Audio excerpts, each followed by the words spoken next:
A day in my life as a content creator. Hello guys, another day, another video na naman nga tayo. So for today's video nga, inaisipan kong i-vlog itong aking mga tiyahin. Babaliktad man ang pag-ingkod. Hindi siya kapilang. Ay naman din sa gulong. Di na mula pat ang gulong pa. Dili ano lang pugno niya. Picture mi ang taon. Ayan na. Anya kuan eh. Storya wala kuan. Sakit imong lubot ana. Ano ra ba dito sa ako mga anak sa imong kuan?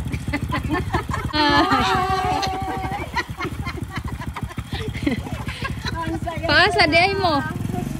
Tigan. Kuan og itlog. Kuan lang og itlog kuan daghan rayo. Bibili nga lang sila ng itlog pero ang dami nga nila pero pagbigyan na nga natin dahil hindi nga sila taga rito sa amin, mga taga Mindoro nga sila. Nagbakasyon nga lang sila dito sa Quezon para nga lang sa birthday ng aming nanay. At makalipas nga ilang oras ay nakauwi na nga sila. Hindi nga lang itlog ang dala nila, meron din silang dalang buko, bigas na mais, na pula, pula ba yan? Dilaw. At meron ding mais na yung buo pa.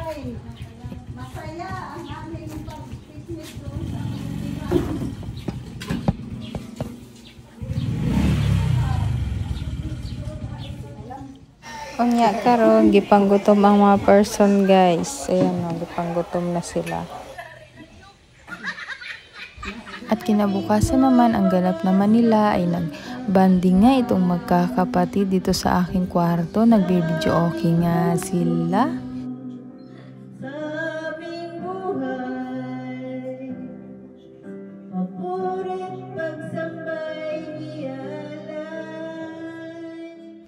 At makalipas ang ilang oras, pagkatapos nga nilang mag-video okay, mga nakahiga nga ang mga person dito.